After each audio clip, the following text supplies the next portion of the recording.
The Rough Drafts podcast is sponsored by Unicorn.com, the world's premier esports betting site.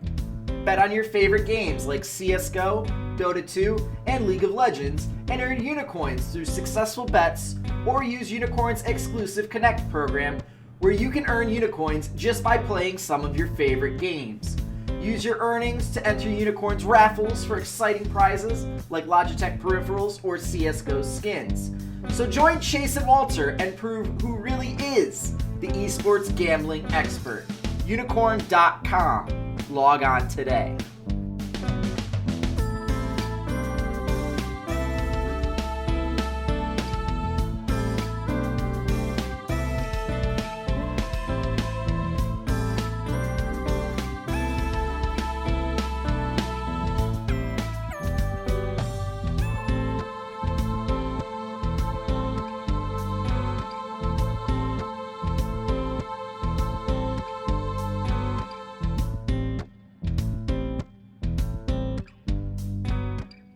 Hello, Internet. This is Chase, RedShirtKing, Wassenar, and welcome to a very special edition of the Rough Drafts podcast.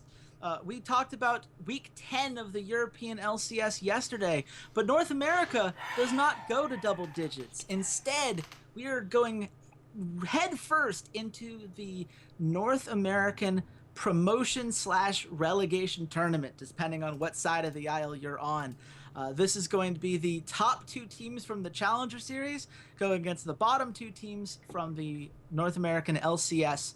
Two teams will come home with a new spot in the league, and the other two will be going home very, very sad, but still coming back to the Challenger Series next year, I suppose. So at least that's something.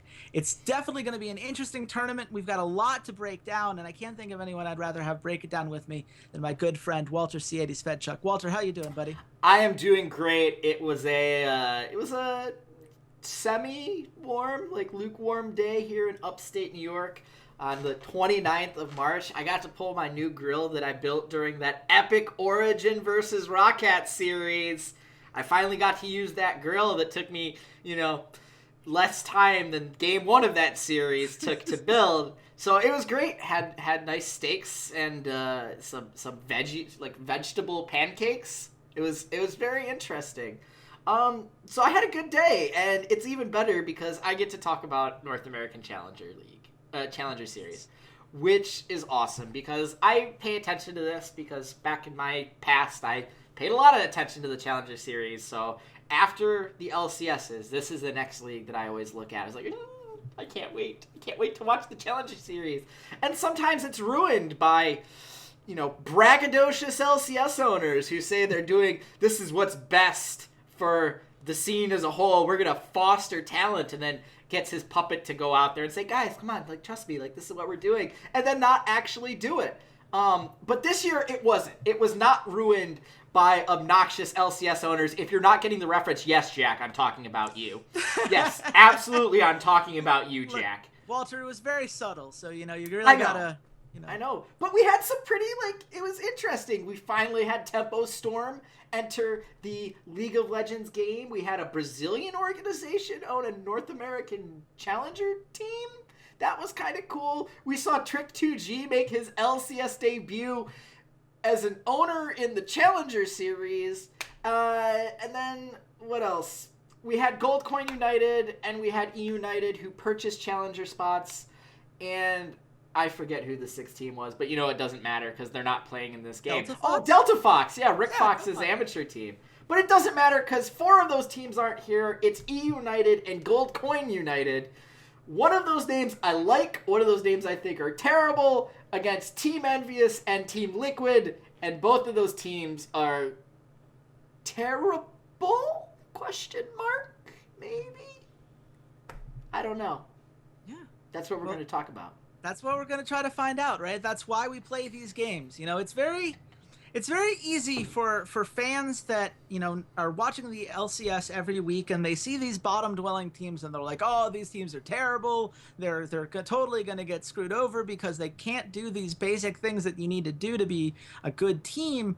And then you remember that the teams that are coming up haven't necessarily proven that they could, perform at that level Because they haven't played against teams that are at the LCS level. If you're losing to a team like TSM, sure, you might lose badly, but that's still very different from a team that might drop a series to, a Delta Fox. It's a very different kind of power level. So this is really going to be an interesting test to see how these two teams, Gold Coin United and eUnited, which is totally not confusing at all, guys. Really appreciate you guys just trying to make things sound similar enough to confuse casual fans. But we're going to make sense of them. We're going to separate these two and really give you a good idea of each individual identity, because these are two teams that play pretty differently.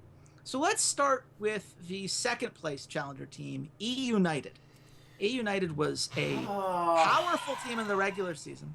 They were first overall just from the regular season rankings, but they, after 3-0ing the Big Gods Jackals in the semifinals, they fell 3-1 to Gold Coin United. This is a team with Licorice, a kind of exciting rookie in the top lane.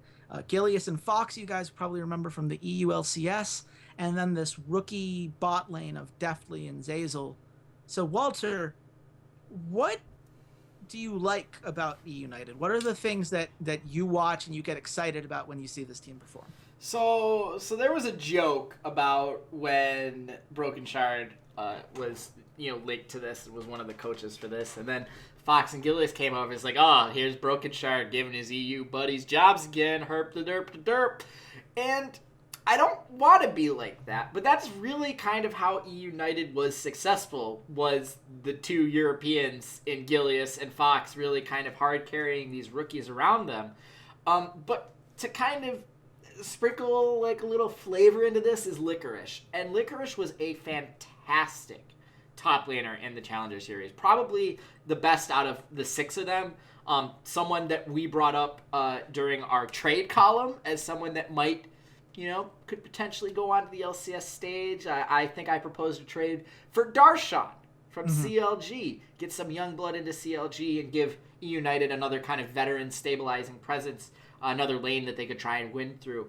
Because Deftly and Zazel, while they aren't terrible, they're not bad by any means, Zazel does get caught out quite a bit, and Deftly is not a hard carry type guy. He is a very much a utility carry. He likes to play Caitlyn. He likes to really sit back and let the game sort of happen around him, and then he will, kind of fight from the sides, almost like Samex is over in Unicorns of Love. He's definitely not the guy that's like, I'm going to carry this game. He is more of, I'm not going to screw this up for my team.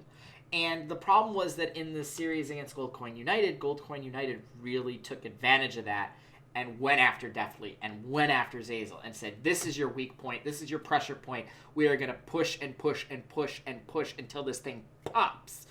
And the problem was that Gilius and Fox, they didn't really play around the bot. It was much more the top 3. They all played around each other. And then once they built up a big enough lead, then they transitioned into the bot and got, would try and push towers very quickly and then get definitely on this Caitlyn or, the other champions, Ezreal with Sheen type thing out of that lane and then just tried to push and take towers that way. The team has some macro issues, which, surprise, surprise, they're a challenger team that only played 12 games together before the playoffs. That's not a lot of time to really build up a synergy when you're looking at some of the LCS teams that have 40 games over a 9-week season. It's an issue I have with the Challenger Series as a whole, but that's a different podcast and a different issue to talk about in its entirety. Right. That being said, I thought for a long time that United was good enough talent-wise. I thought that Gilius and Fox were strong enough players. They're LCS caliber players that they might be able to pull this team into, potentially into the promotion tournament and then out of the promotion tournament into the LCS. And then the Fire Nation attacked and Double Lift signed with Team Liquid, and now I'm not quite confident about that. But the other thing is that eUnited is the second chance for Dan Clerky. This is Clerky. He used to own Enemy. He famously turned down $1 million for his LCS spot. And this is his second chance, and he's not the outright owner. He's like the CEO or the general manager, something in that regard, where he kind of runs it, but there are 2 guys above him that actually own and are the financiers. And across the board, the organization has been fairly successful. We're looking in console esports and Halo or not Halo, and Call of Duty and Gears of War, and they have a CSGO team, and there's they're putting a lot of fingers in different pies, and they're having moderate success in all of these different ventures. So I would love to see this team in the LCS from that standpoint. I'm just not sure that a couple of the players are there yet. I think the bot lane is... it's not good enough for the LCS yet. Yeah, and that is a problem when they're going to be playing Team Liquid in the first round, and we'll get into the kind of the details of that series in a little bit, but certainly you want somebody who can keep up in the bot lane and really help push that lane, give you an opportunity to, at the very least, you don't want to secede those early towers and allow the enemy to open around the map. I do think that mid lane jungle synergy is very important in this particular meta. Fox is a guy that likes to play assassin characters. We've seen him, he's played a lot of Ryze so far in the Challenger Series, and that's been very solid. His LeBlanc has been great in the couple times that he's managed to get his hands on that. He played a very solid Ahri, and his Echo was okay. I don't think his KDA isn't necessarily representative of, how he's historically performed on the champion if you go back to, say, his European days. So certainly, if you can push that lane forward, open up the map in that regard, that's going to be a pressure point that I think you can attack against most of the teams in this tournament. In fact, I think that there's certainly a path from that side of things. But they're not the only challenger team in this tournament, Walter. Obviously, we have Gold Coin United. They went 7-3 in the Challenger Series. They were just one step below eUnited. After winning their semifinal series against Tempo Storm 3-0, they go into that eUnited series. They grab the 3-1, but I just heard the sigh there, Walter. So I know that this is not going to be followed up with, I love it so much. Like, that's just not how that sound is followed. So what are your thoughts, Walter? What brought that out of you right away? Loco Doco is a stain on League of Legends that I just wish we could get rid of with Bleach. But we can't. Somehow he keeps getting jobs, and the honeymoon period of the first 6 months with him as a coach always works out. And listen, every issue that I have with Cloud9 just fielding a bunch of LCS caliber players, putting them all together and saying, we're going to just get in and sell this spot. I still have some of those things with Gold Coin United. At least with eUnited, there are 3 young NA players who have never played in the LCS that they're getting some valuable experience. That is NA talent. That is building NA talent, and that's something Clerky has been fiercely a proponent of, even despite the fact they have Fox and Gilius. It's not like they went out and got Froggen and Snoopy. They actually got younger players, but they still wanted some sort of veteran presence for these 3 rookies, essentially. Gold Coin United said, nah, Trick, we ain't going to do that. We're going to bring in Loco Doco. We're going to bring in his buddy Phoenix. We're going to bring in his buddy Solo and his buddy Mash. All these guys that we know he knows. We're going to bring this team together. We're going to bring in Santorin. I'm okay with Santorin. I think he deserves to be in the LCS, and his departure from Energy, how Energy ended up happening kind of sucks. It's awful that it ended like that. And then Mad Life. Yes. Mad Life. Yes. If there is any player that does not embody the word North American youth movement, it is frickin' CJ Entis Mad Life, who created his name in season 2? Yes. Why are you bringing Mad Life, a player who really didn't fit in LCK anymore, that mechanically wasn't this god tier player anymore, that really didn't do well on the more meta champions? We get it. He's the Thresh King. He's the Thresh God. He's great at Thresh. The rest of his champion pool is mediocre. He's not an exceptional player. This was such a designed, we want the LCS spot. We want the LCS spot. We want the LCS spot. We want the LCS spot move that I don't give a crap about this team. I don't care. I feel bad Santorin's on this team because I like Santorin. I want to root for him. But when you have the rest of this team around him, there's nothing on this team that gets my blood pumping. It's yeah, Gold Coin United. And it ends with that goddamn awful name. Whoever came up with that name needs to be fired. That is awful. What part of the gold coin is united, what does it mean for a gold coin to be united in the first place? And if you're trying to do like the, the soccer or for our European fans, football thing where it's just the name of the club and then united, so your name's actually just gold club? Gold coin, I should say. Like, what does gold coin, like when you want at least a pile of gold, like one coin is really just selling yourself short. It doesn't work on any level. I do want to say, I think you're being very harsh about the makeup of this lineup.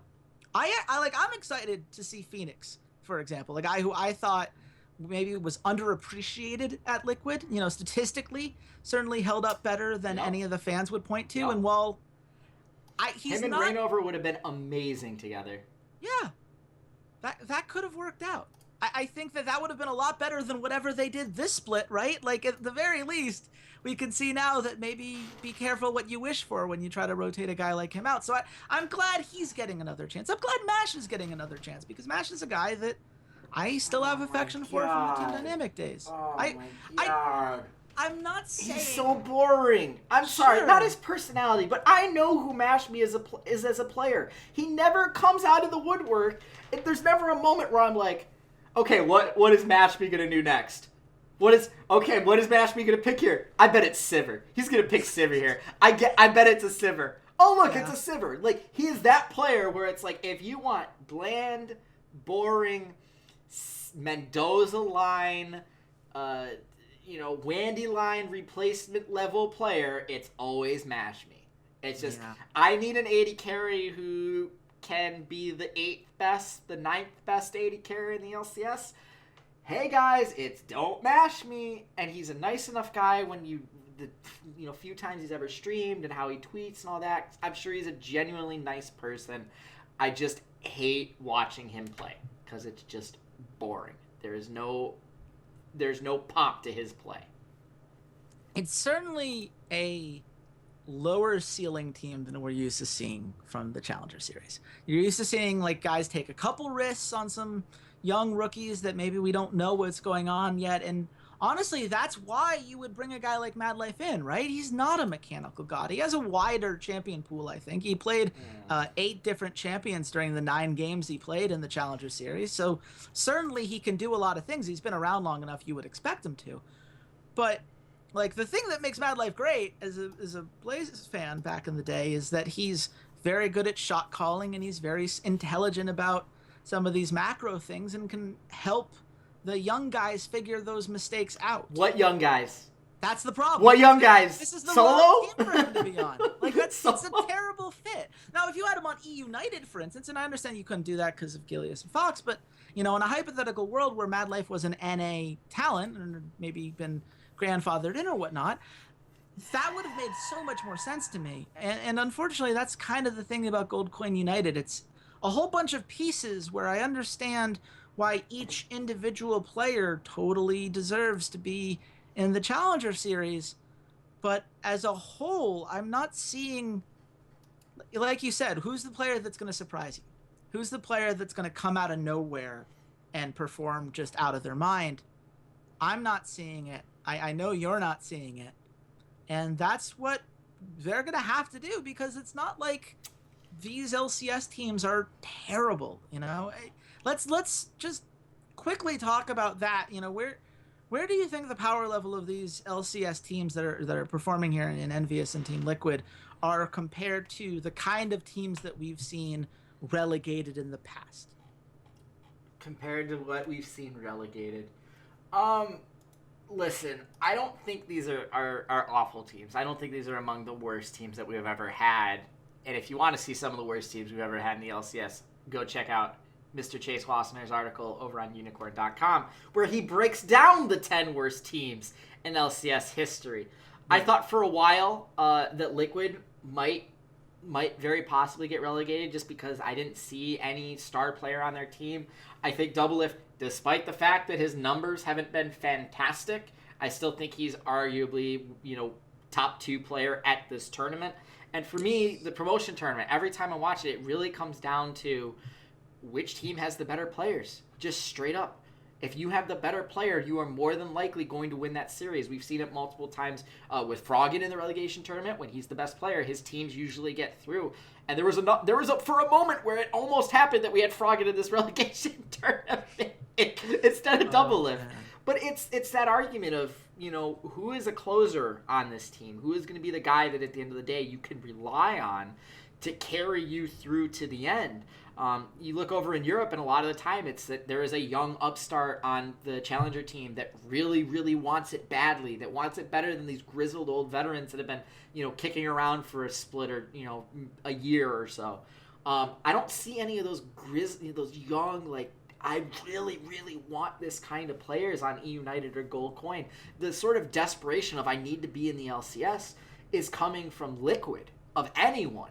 That is the team where it's like, we can't drop out of the LCS. This is ridiculous. Some person on Reddit had some crazy convoluted idea that it'd be the worst thing that ever happens to esports. It'll pop the bubble because apparently if a team gets money, they are owed a position in one of the best leagues. Tell that to Energy, where they had Shaq and A-Rod and Jimmy Rollins. Thank you. Yes. Come on. Money doesn't give you anything. Would it make an investor that much more wary about investing? Sure, but that hasn't hurt anyone. The fact that Schalke and PSG aren't going to be in their promotion tournament over in Europe, it's not really going to hurt the investment. Everyone knows the relegation system is there. They're going into that investment knowing there is a potential for their team to be relegated. But out of all the teams, the ownership, Steve, Aronset seems to be the one that's really pushing this. We have to be in the LCS. We have to be in the LCS. And that is one moment where I will step back and not be critical of Steve. And I actually like that passion. And that is something I will never criticize him for, is that he has been here since nearly the beginning. I will give him that. From the Team Curse days, he has been one of these guys that has put his heart and soul into everything. But he is definitely the definition of always a bridesmaid and never the bride. And to see Liquid go out like this, while it would warm my heart to see Steve get punished for a very foolish decision, in my opinion, I would, as a Legacy fan and someone that is as passionate about League of Legends, it would suck to see Steve not be rewarded at some point. I wanted to be rewarded for good decisions, though, not moving Piglet into the mid lane and getting a favor called in from his buddy Reginald. That's not what I want to see. I don't like that. And at the end of the day, I understand both sides of the Liquid argument. For me, at some point, I've realized over the years, sometimes you need to hit rock bottom before you figure it out. And I hope that just being in this tournament in the first place is enough of a shock to the system for Liquid that they will re-examine the way that they handle roster decisions and how they handle these management choices, and perhaps even, if I'm going to keep dreaming here, how they handle some of the PR things, because it would make it a lot easier for me to want them to be successful if they cleaned up some of those things. But this is the thing we've said about the Challenger Series before, and I think it's something certainly worth bringing up now, is that so much of whether a team gets promoted or relegated is going to come down to who is the best player on the Rift. Yes. Which player has, can have the biggest impact in the shortest amount of time and really carry that fire and passion to keep the rest of the team going and allow them to power through any other issues that they may have. And for this tournament right now, that's Lyra and Double Lift as the obvious examples of who those players are going to be that we can depend on right away. They're going to be very strong. They have the experience. They're going to perform well in these situations. So it comes down to whether eUnited or Gold Coin United can surprise us and either be so good at the macro end of things that they can completely shut these problems down, which I watched the finals between those two teams. I'm not so convinced on that end.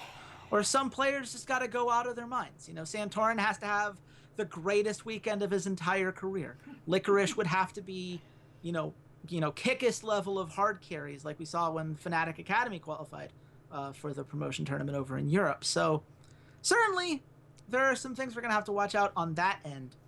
But let's get into these actual matchups, Walter. The first one is Envious versus Gold Coin United. We have obviously Lyra versus Santorin is the matchup that I think everyone's going to be looking for. Is that the one that stands out to you as the most important part of the series, or are there other places where you think that the game can turn in maybe a more subtle way, or in a way that the average fan might not be expecting? So this is a battle of, can Gold Coin United stand up against this early aggression that Envious has shown they are very good at? And the answer is going to be no. Because much like Gold Coin United took advantage of the weak point in eUnited's team makeup in the finals, Envious is perfectly built to take care of Gold Coin United's weakness, which is Solo. Solo is terrible.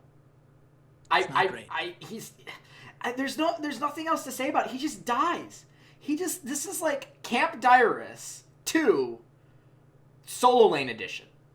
Like, he just steps up, and he is always stepping up in lane with vision, without vision, knowing where the enemy jungler is. No, he acts like he has no information, period, or that every piece of information he has is the exact same. He could have 8 wards in the enemy jungle that's telling him exactly where the enemy jungler is. He's going to be pushing up his lane. All those wards die, and he doesn't know where that enemy jungler is. Doesn't matter. I'm going to do the same exact thing and keep pushing up. And the best thing that Envious could do is, like, bait him into Rumble.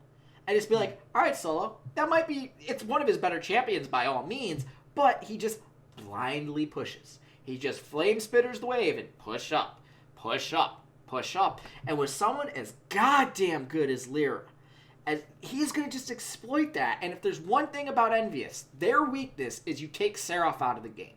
You take their shot caller out of the game. And there is no chance in hell that Santorin and Solo are going to be able to take Seraph out of the game. That is the key point. That is the key to this entire series, is whether Solo has finally found himself a brain and has decided maybe pushing up all the time with no good reason for it is not a good thing to do. And if he sits back more and he uses the information that his team, especially Santorin, provides him, then maybe they can take advantage of the fact that Seraph is kind of in the same mindset, but a little bit more intelligent about it, a little smarter about it, and actually uses his words correctly in the information that they gather. But at the end of the day, it's Gold Coin United's real strength is in their team fighting phase, and Envious is just as good at team fighting as Gold Coin United is. And that is always the issue when you have challenger teams versus LCS teams, is LCS teams are almost always better at team fighting because they've been playing together more. They've been in higher risk situations more. There are 40 games that they played to 15 to 18 in this case for Gold Coin United. It just doesn't compare. You don't have the same kind of reps. And yeah. Gold Coin United is not built to be an early game team. That's just not their play style. Yeah.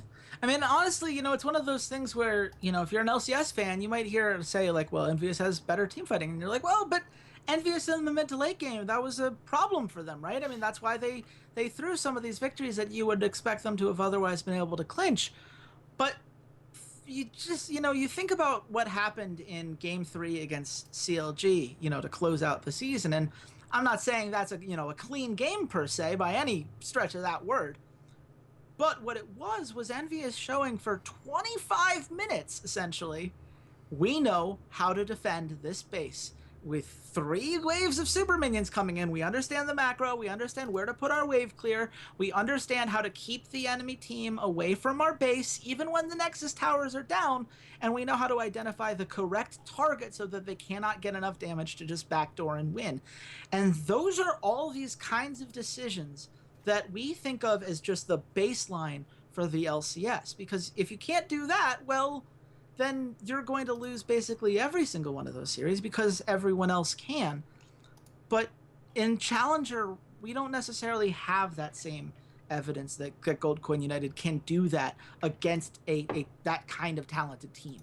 We don't have that example yet. And I think that, it's going to be very interesting to see how Gold Coin United tries to approach it. Solo pushing onto Seraph and forcing him underneath his tower, well, putting Seraph under pressure is usually what LCS teams try to do, but if all that does is feed kills to Lyra or allow someone like Ninja to roam up or, get some poke damage with his Jace, which I expect to see at least a couple times here, that's going to come back to haunt them. What about the bottom half of the map? Is there anything that stands out to you there as something where Gold Coin United can maybe try to get an advantage So here? that's definitely where, like I said, in the series against eUnited, that's definitely where Phoenix traveled more. He definitely went to that bot lane, allowed Mad Life to try and make plays, and I'm sure the Korean connection between Mad Life and Phoenix has something to do with it. They're able to communicate a little bit quicker. Apollo and Hakuo are not a good bot lane, but they're a serviceable bot lane. They don't really like get caught unawares. They're pretty good at warding. They're pretty smart of like feeling out the game and going like, all right, they're kind of starting to push the wave here. I think someone's coming. So I don't think that Gold Coin United will be able to exploit the Envious bottom lane like they did eUnited's. But at the same time, I don't think Envious's bot lane.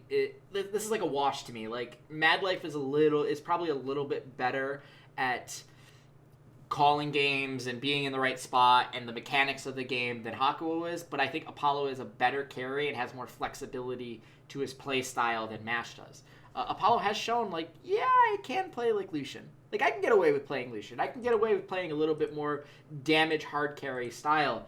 And for Mash Me, if you get him off of anything utility, it goes to, like, Caitlyn. And Caitlyn's essentially utility because you're using her as a tower buster.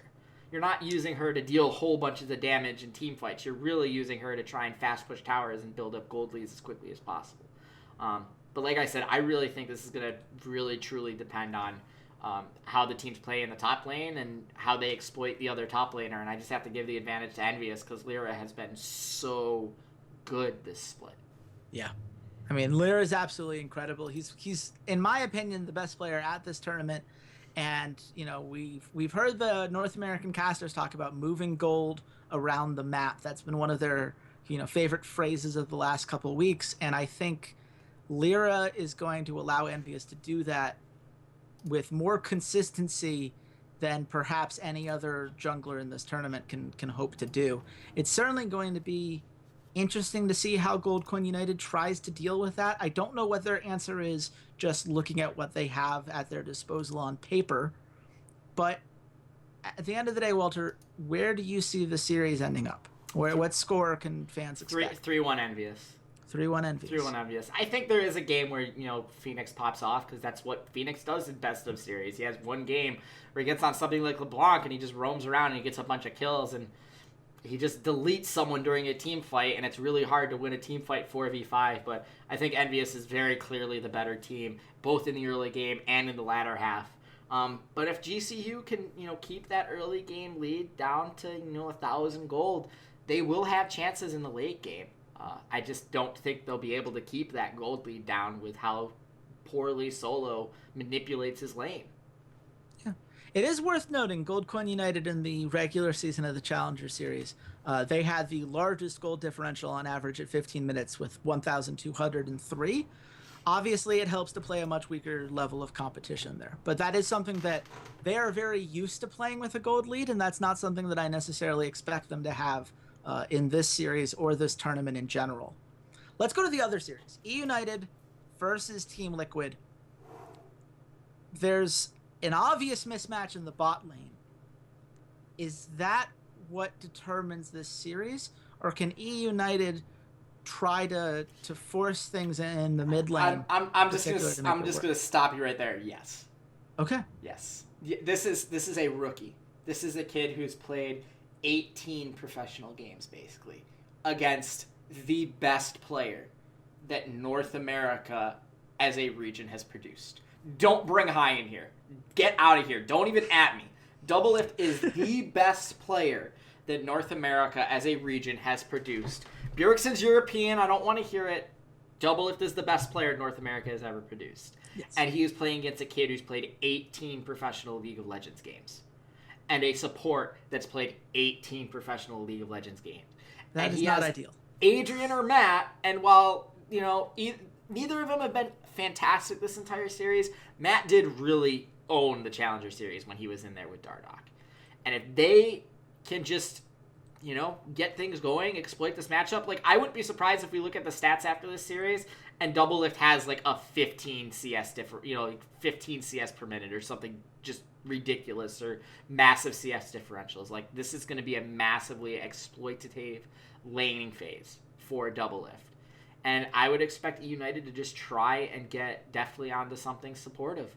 Get him onto a Varus or an Ashe or a Sivir even, and just be like, we're going to surrender the laning phase, and we're just going to hope that this ultimate is enough, and maybe Gilius can make some plays in the late game and, you know, take advantage of some of the stupid positioning mistakes Double Lift still makes in his career. But I wouldn't bank on it. I don't think Fox is going to be able to outplay Piglet enough to get a massive enough lead where he's just going to one-shot Double Lift in team fights. Right. And I think Licorice, again, 18 professional games. Going against Lorlo, I think this is kind of a wash. I think it's pretty even matchup across the board. Will mainly be matchup dependent. I could see eUnited really trying to get Licorice Gnar and try to hope maybe you can hard carry, split push that way. But I think Lorlo is a very similar player in that regard. And Reignover hasn't played all that well this year. I don't know how much of it we can blame on he's not playing with Hootie anymore. I would love to just say, oh, yeah, that's it. He's not playing with Hoonie. But at the end of the day, give him, you got to give him at least a full year of playing away from that, of as good a top laner as Hoonie was and seeing what he can do. He hasn't been great, but he hasn't been awful. He's been a very serviceable middle-of-the-pack jungler right now. And he balances out what kind of jungler you want to be when you look at Gilius. Gilius is a super, super aggressive, I want kills, I want to do all the damage. And there are some games where he just absolutely pops off and builds all damage Lee Sin, and you're like, I'm totally okay with that. You're 8-1-20. Like, you want to build a Bloodthirster? You go for it, dude. I got no problem with that. You've got a 30,000 gold lead at 35 minutes. Like, you do you, boo-boo. And there are other games where you're just like, did Gilius, is he even sitting in his chair? Like, is he... Are they actually playing 4v5? Is he taking a nap? And Reignover's the opposite of that, where he always shows up. He always does his job. He's always trying to make plays. He's always trying to get vision. He's always trying to do these other things, but because of the deficiencies of some of his teammates, his numbers don't always look as good. When you look at the raw data, he is not a hard carry guy. He is much better when he is on something utility, when he's setting up his teammates. Let's remember, like, it was a lot of him and Hoonie, and sure, he would take some kills in that, but it was because he was setting up Hoonie, and Hoonie was working well with him. He was setting up Pobelter. He was setting up the bot lane. He is not the kind of guy that you're going to throw on a Kha'Zix and say, go 14-0 and win us the game. He is a guy that you put on a Rek'Sai, you put on a Gragas, you put on an Elise, and you say, facilitate your playmakers. And when I look at the playmakers on Team Liquid, you have Double Lift. You have an absolutely kill-crazy Piglet, and you have Lorlo, and matching them up against the playmakers on eUnited, that massive, massive gap in the bot lane is enough to tip this in favor of Liquid, in my opinion. I know Clerky's going to hate me for it, and I'm underestimating Deftly, but 18 versus 5 years of competitive League of Legends experience. I don't want to go count how many games he's played in. 18 versus that. It's a bit of a mismatch. And I don't think that's necessarily an insult to Deftly to say that. I think if you ask Deftly, like, hey, what AD carry do you would you least like to play against in this tournament? I think he says Double Lift every time. I've seen him give Double Lift praise on social media and everything before.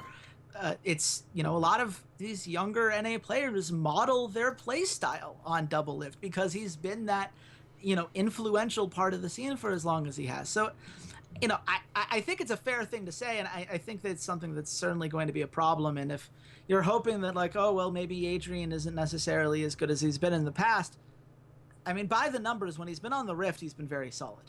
He hasn't always been on the Rift, and some of that has to do with things that don't necessarily have to do with the game itself. But when he is on the Rift, he is a huge threat, and I don't know what their answer is. I think the only thing you can do is put Fox on, some assassin-style mid laner and really try to get him going and allow him to roam around the map. Maybe try to pick on Lorlo and help get Licorice going in that regard. But, it seems like a lot of the meta shifts really work against eUnited here, especially Licorice. You look at his best game so far this season, it was Maokai, and it was Poppy, and then we saw some Shen in the playoffs. Now, the Renekton game was okay. The Nautilus is fine. It's there are some clear problems there. I think it's going to be difficult for them to adjust to that and deal with all of these weapons that Liquid's going to throw at them. Where do you think this series ultimately ends up, Walter? I think it's a 3-1 series in favor of Team Liquid. I think there is a chance, like, there's going to be the Gilius pop-off game. It'll probably be game 3. It'll probably be they're down 2-0, and Gilius is just going to have this Herculean effort where we're going to go, holy crap, that's Gilius. That he does this every once in a while. But at the end of the day, I think Team Liquid are better team fighters, which is the weirdest phrase to ever come out of my mouth, and they have the best player on the Rift, and that's Doublelift. And to put this in perspective, folks, according to esports wikis, Doublelift has played 9 champions more than 18 games. He has 9 champions. He's played more than Deftly has played professional games.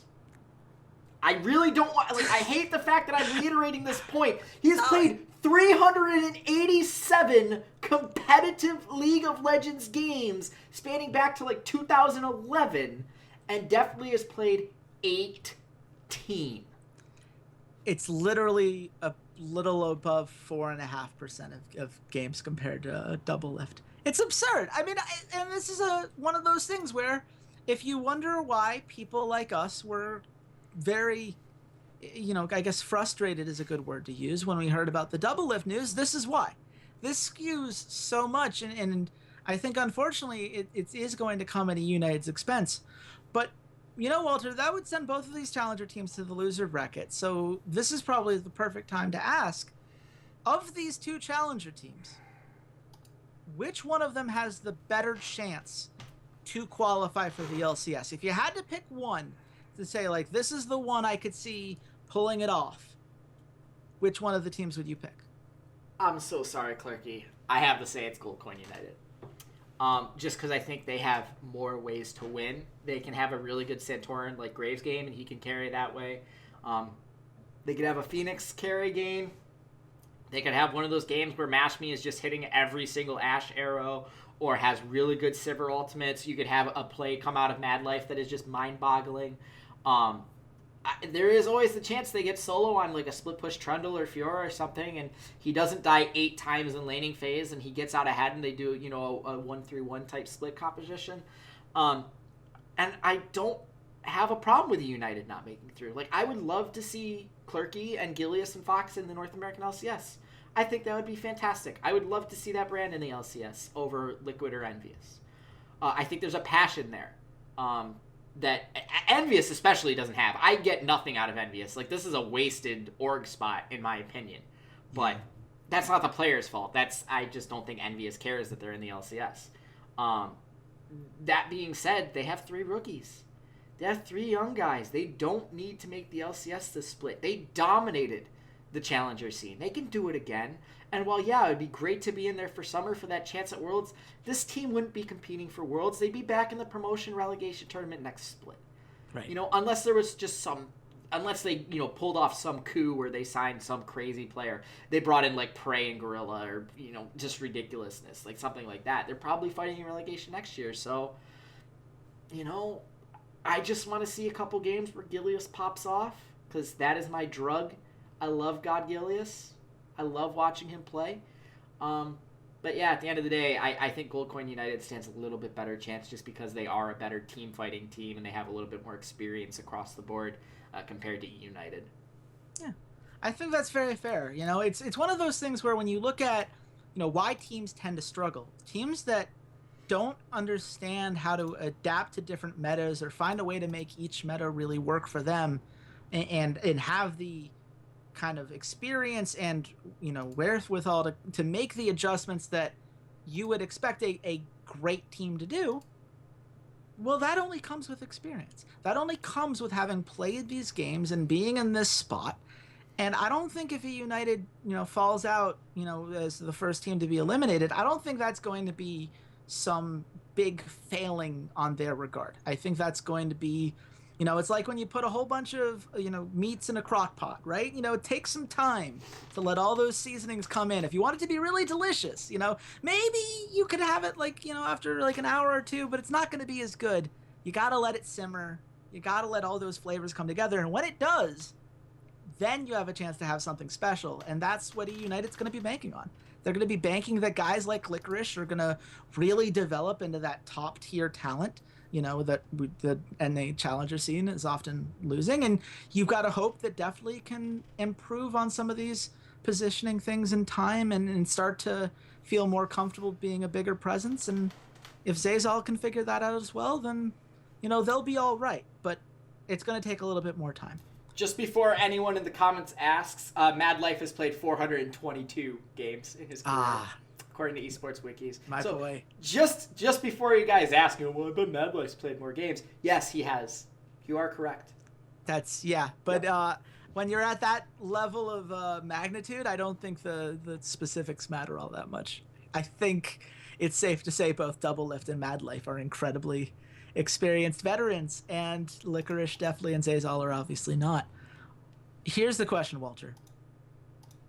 What are the odds that both of these LCS teams maintain their spots? Because that's something where, we saw that in Europe for a while back in like season 4, where there weren't any immediate jump ups, but usually we see one.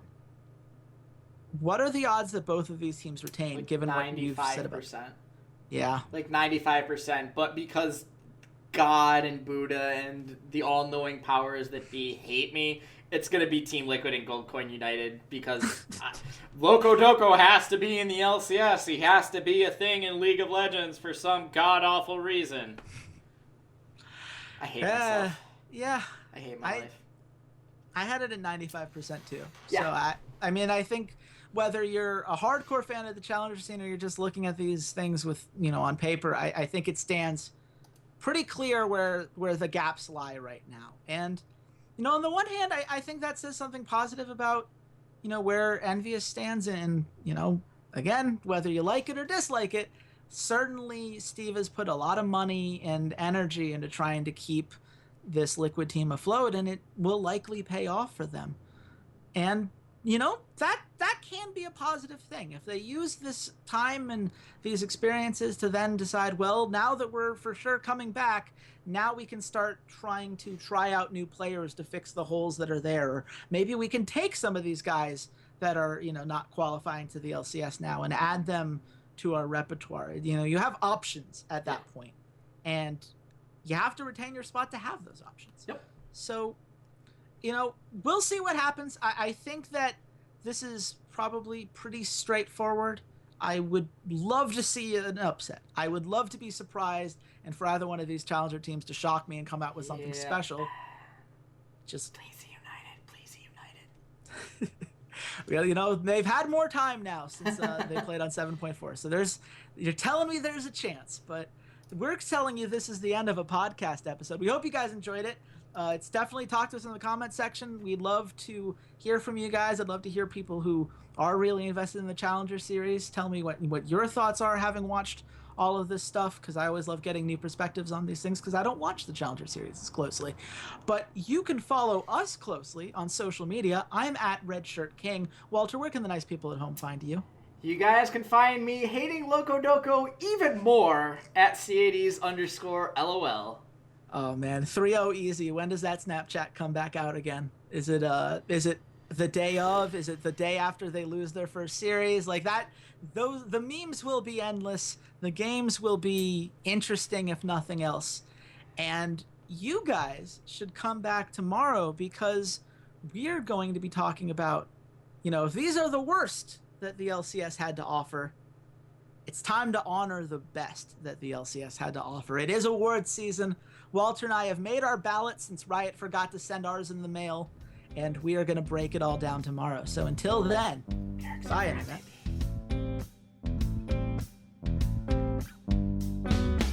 Hey there, Ceades here. Thanks for checking out the podcast. And if you enjoyed today's episode, consider supporting us at www.patreon.com/roughdraftspod. For just $1 a month, you can can join your fellow listeners in our patron-only Discord channel and help keep the content coming, or join our VIP club where $1 a show or $8 a month gets you first priority on all patron content like our patron-only Q&As.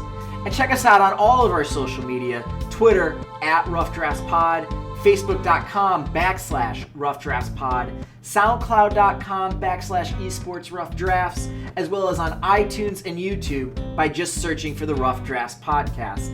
Thanks for listening, and goodbye, Internet.